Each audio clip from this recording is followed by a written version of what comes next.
So Ruth chapter 3, as we get into the story a little bit more, Naomi's instructions is what Ruth is going to follow in here to basically propose marriage to Boaz.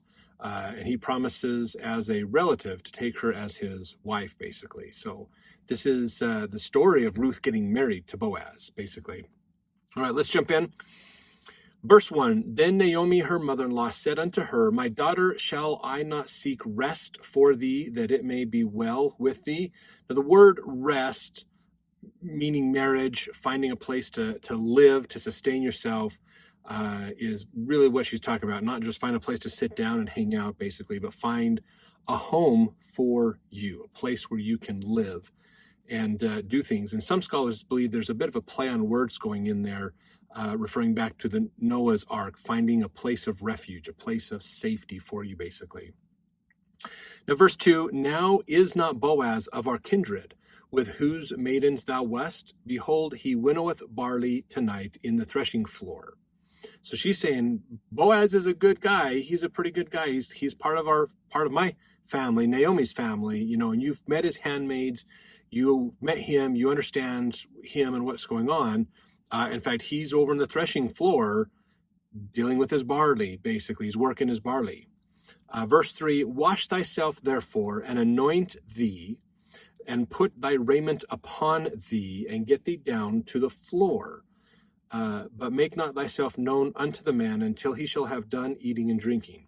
So this might sound a little familiar. Remember, washings and anointings and putting garments on. That's the initiatory work, basically, that we learn about when the priests in the tabernacle were getting themselves ready. So she's preparing herself not for a priesthood thing, but preparing herself for something very special, basically. And then, of course, go get yourself ready for basically proposing marriage to Boaz, but don't let him know you're there yet until he's done for the night. He's done eating. He's done with all his stuff he's doing. Verse 4, And it shall be when he lieth down that thou shalt mark the place where he shall lie, and shalt go in and uncover his feet and lay thee down, and he will tell thee what thou shalt do. So giving her some instructions of you're going to go into where he's going to lay down, basically, and you're going to go lay down next to him and hang out with him, basically. So there's some symbolism that's going to come into this. We're going to talk about in a minute.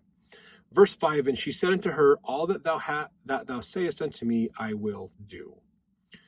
And she went down unto the floor, did according to all that her mother-in-law bade her. When Boaz had eaten and drunk, and his heart was merry, he went to lie down at the end of the heap of corn.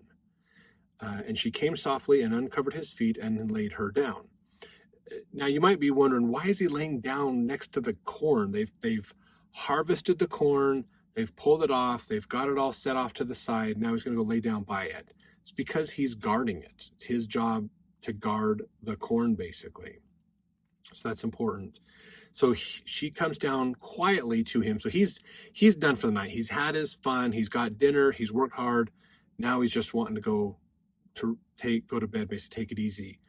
And when it says she came softly, uncovered his feet and laid her down, so he kind of pulls the blankets up or pulls them off of his feet or his robes off his feet a little bit, and then lays down next to him.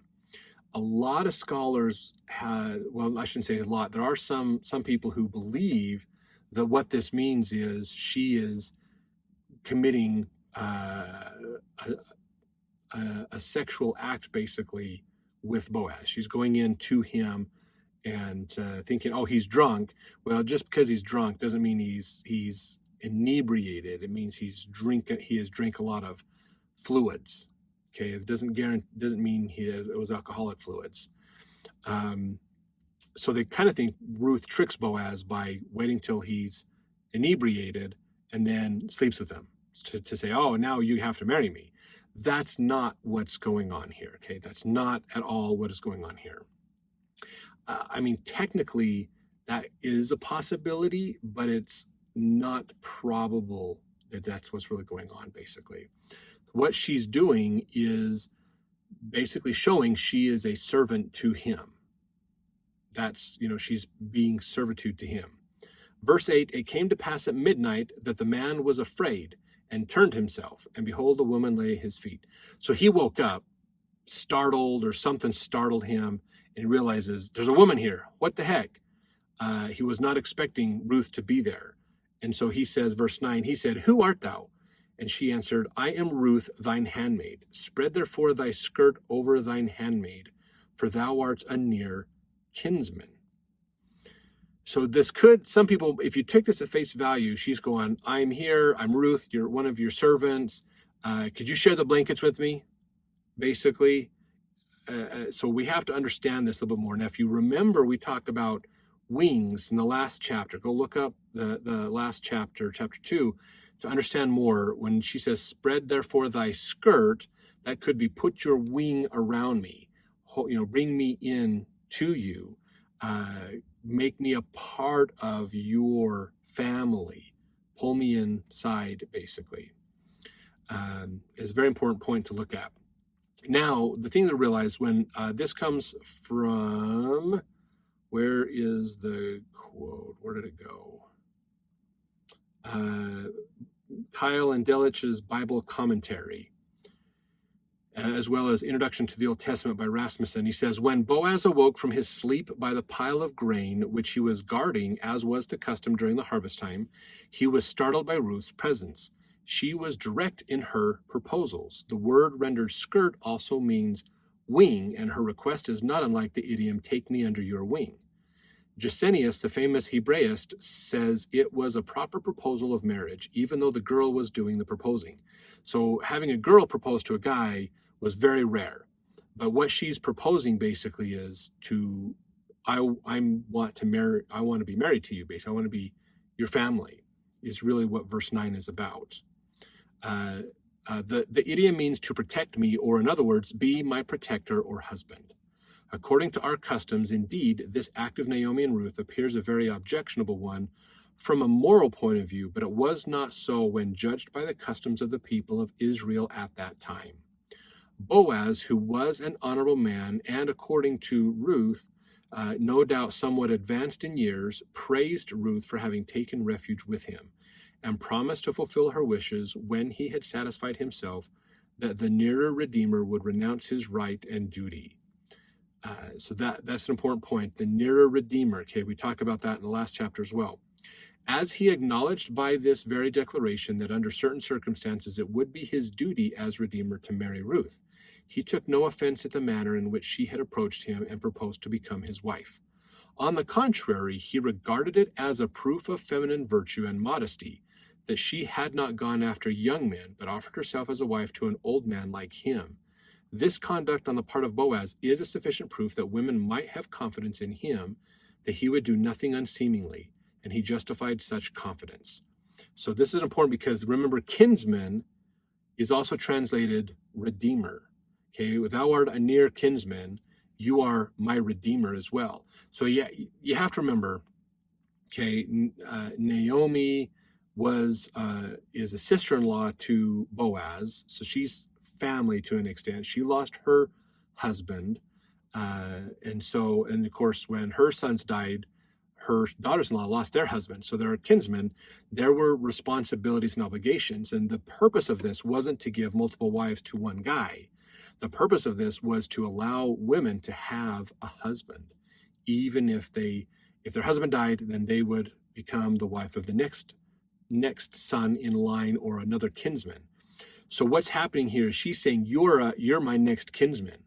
I want to, will you marry me? Because that puts her status up in society, basically, to do that. So verse 10, and he said, blessed be thou the Lord, my daughter, for thou hast showed more kindness in the latter end than at the beginning, inasmuch as thou followest not young men, whether poor or rich. So he's saying, I'm flattered at this honor to do this, and I'm appreciative that you're coming to me. I'm an older gentleman. I'm not a young spring chicken. There's plenty of young men, strong, handsome young men that she could have proposed to or talked to about marriage, but she chose him instead. He's an older guy. Verse 11, and now, my daughter, fear not. I will do to thee all that thou requirest. For all the city of my people doth know that thou art a virtuous woman. So everybody is familiar with Ruth and her story and what's going on. And she's really a convert to the Israel faith. But then the story of her and how she dealt with Naomi, her mother-in-law, and everything else is an important part of that has this reputation of being a really good person. Verse 12, and now it is true that I am thy near kinsman, howbeit there is a kinsman nearer than I. Tarry this night, and it shall be in the morning, that if he will perform unto thee the part of a kinsman, well, let him do the kinsman's part. But if he will not do the part of a kinsman to thee, then will I do the part of a kinsman to thee, as the Lord liveth. Lie down until morning. So he says, I understand I am a kinsman for you, and that's great, but there's one man who's actually also a kinsman to you, and he's closer. So by law, he should fulfill the kinsman part, meaning he should marry you based on how the law is set up. So let's go and talk to him, and if he does, then he'll fulfill that. If he doesn't, then I will be more than happy to. So then he says, okay, let's go back to bed, fall asleep, we're good, we'll deal with this in the morning. Now, verse 14, and she lay at his feet until the morning, and she rose up before one could know another, meaning it's still dark. It's hard to tell who's who.